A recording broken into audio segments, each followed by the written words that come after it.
हम कल्प वृक्ष पे चर्चा करेंगे। यूँ तो दुनिया में कहावत है कि कल्प वृक्ष अर्थात इच्छा रूपी वृक्ष दुनिया में होता है और उस कल्प वृक्ष के सामने खड़े होने से जो भी इच्छा हम मांगते हैं वो पूर्ण हो जाती है। परंतु विचारणीय बात यह है कि अगर ऐसा कोई वृक्ष होता तो उसके सामने सभी जाकर खड़े हो जाते और अपनी सब इच्छाओं को पूर्ण करने के लिए आगे तत्पर रहते। तो ये जो कल्प वृक्ष है, ये हम जो परमात्मा ने समझाया है उस अनुसार समझेंगे। जैसे वृक्ष होता है, उसका बीज होता है, बीज में ही खाद और पानी डाला जाता है, उसी से फिर वृक्ष फलीभूत होता है। जितना अच्छा हम बीज को पानी और खाद देंगे, जितने अच्छे से उसको रखेंगे, उतना अच्छा उस वृक्ष की ग्रोथ होगी, डेवलपमेंट होगी। इसी प्रकार से जो जड़ है, ये कल्प वृक्ष की जड़ स्वयं परम पिता परमात्मा है और उसके साथ साथ हम ब्राह्मण आत्माएं जो परमात्मा के साथ इस कार्य में सहयोगी हैं, वो भी इस कल्प वृक्ष को मजबूती प्रदान करने वाले हैं। अपने संकल्पों से, अपनी श्रेष्ठ संकल्पों से, योग के बल से, परमात्मा की याद से, पवित्रता से इस वृक्ष को शक्ति प्रदान करते हैं। और फिर जैसे हम देखते हैं पहले तना होता है, तो इसमें सबसे पहले जो सतयुग, हमने युग के बारे में समझा था, सतयुग जो कि 1250 वर्ष का होता है। वृक्ष में जैसे पहले तना होता है और फिर ऊपर बढ़ते बढ़ते झाड़ और फिर अंदर जितना जाएंगे उसमें खो जाएंगे, उसमें हम जो डिवीजन है वो देख नहीं पाएंगे क्योंकि बहुत ज़्यादा फैलाव और भराव मिलता है। तो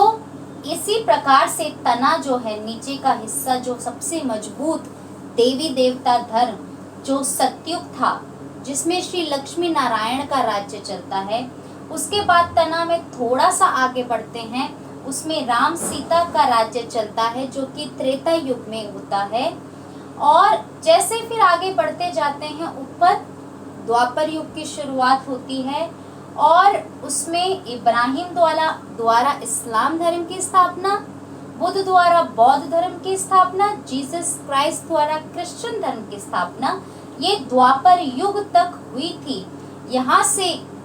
पहले जैसे एक तना होता है, एक होता है, तो उसमें मजबूती होती है, वो बेस होता है उसका। इसी प्रकार से वृक्ष में भी और धर्मों में भी, जो कि सिर्फ एक देवी देवता धर्म था, उसमें इतनी शक्ति थी और बल था। और उसके बाद जब हम आगे बढ़ते हैं तो वृक्ष में इतनी मजबूती नहीं मिलती, उसकी बेस और जड़ नीचे जो होती है उसमें ही मजबूती होती है। और फिर जो पत्ते हैं, आगे और बढ़ते बढ़ते पत्ते तो झड़ते जाते हैं, गिरते जाते हैं, टूटते हैं, बिखरते हैं। तो इसके बाद जब द्वापर युग आता है, जिसमें भक्ति मार्ग की शुरुआत होती है, एक केवल देवी देवता धर्म जो था पहले, उससे फिर अब डिविजन्स, बंटवारा होना शुरू होता है, धर्म स्थापकों का आना। फिर जाके कलयुग में जब हम आते हैं तो शंकराचार्य द्वारा संन्यास धर्म की स्थापना जो 1500 वर्ष पूर्व हुई थी। इसके बाद फिर हम मोहम्मद द्वारा मुस्लिम धर्म की स्थापना, जो कि इस्लाम धर्म से ही निकला है, और उसके बाद गुरु नानक जी आए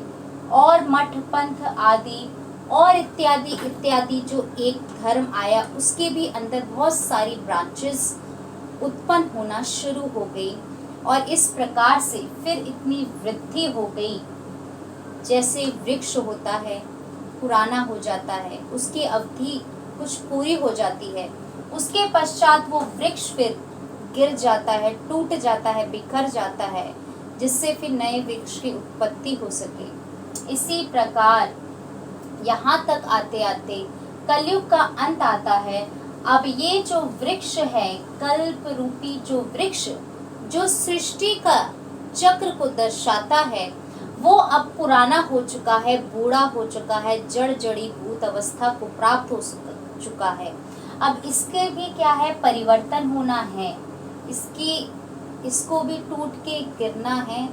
जिससे कि नया वृक्ष फिर उत्पन्न हो सके। तो यहाँ पे आते हैं जब हम, जो कि कलयुग, जो कि नरक के समान है, और जो सतयुग था वो इस सृष्टि पर ही स्वर्ग था, सतयुग था, और जो कलयुग चल रहा है नरक के समान, क्योंकि नरक में हम क्या सुनते हैं, वहाँ कष्ट भोगने पड़ते हैं, दुख होती है, तकलीफ होती है, परेशानी होती है, जो कि सृष्टि रंगमंच पे ही हम इस समय कलयुग में भोग रहे हैं, वो ही नरक के समान है। और फिर उसके बाद यहाँ पे क्या है, अब परमात्मा द्वारा अब इस पुरानी दुनिया का परिवर्तन होना है, दोबारा से फिर सतयुग को आना है, और इसमें मुख्य रूप से 4-5 प्रकार से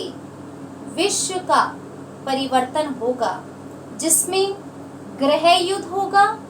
वो यूएस और यूएसएसआर के बीच में होगी, 3rd world war, 2nd world war हम सभी जानते हैं, परंतु परमात्मा ने बताया है यूएस और यूएसएसआर के बीच ये 3rd वर्ल्ड वॉर, जो आखिरी महाविनाश की वॉर, जिसमें सब कुछ तहस नहस हो जाएगा। और इसके साथ साथ जो भी भारत में क्या होगा, अपने आप ही आपस में संबंधों में मतभेद होगा, कड़वाहट होगी, टकरार होगी, प्रकृति के तत्वों से बार, 5 प्रकृति के तत्व जो कि इस समय हम देख भी रहे हैं, और विकराल रूप धारण करेंगे। और जब इतनी आत्माएं जो बॉम्ब, मिसाइल आदि बने हैं, ये सब कुछ अपने आप भी फूटेंगे, इनका इस्तेमाल भी करा जाएगा, अनेक आत्माएं, अनेक जगह का विनाश हो जाएगा। और वही समय है जिसमें फिर अंत में, अब जब इतनी आत्माएं शरीर छोड़ेंगे एक साथ, उनका अंतिम संस्कार भी नहीं हो पाएगा, कोई ट्रीटमेंट भी नहीं हो पाएगा, कोई जख्मी होगा तो कोई किसी को नहीं देखने वाला। तो वो जो आत्माएं देह का त्याग करेंगी, वो शरीर उन सब आत्माओं का मिट्टी को उपजाऊ बनाने के लिए मददगार साबित होगा। और उसके बाद जो वो आत्माएं शरीर त्यागेंगी, वो भी भटकेंगी, एक शरीर में 10-10, 15-15 आत्माएं वास करने के लिए प्रयास करेंगी, क्योंकि वो अपना वजूद बनाना चाहती हैं। और उसके बाद फिर अंत में प्रकृति के 5 तत्व एक साथ वार करेंगे। अभी कहीं एक जगह भूकंप आता है, या फिर कहीं बाढ़ आती है, कहीं आग लगती है, अंत में 4-5 ये प्रकृति के तत्व एक साथ पूरे फुल फोर्स में वार करेंगे, और यही पूरी सृष्टि की सफाई के लिए मददगार होंगे, जिसमें सब कुछ साफ होगा। कुछ हिस्सा बचेगा जिसमें कुछ आत्माएं, विशेष आत्माएं जो संपूर्ण पवित्र आत्माएं हैं, वो बचेंगी। वो ही इस विश्व परिवर्तन के,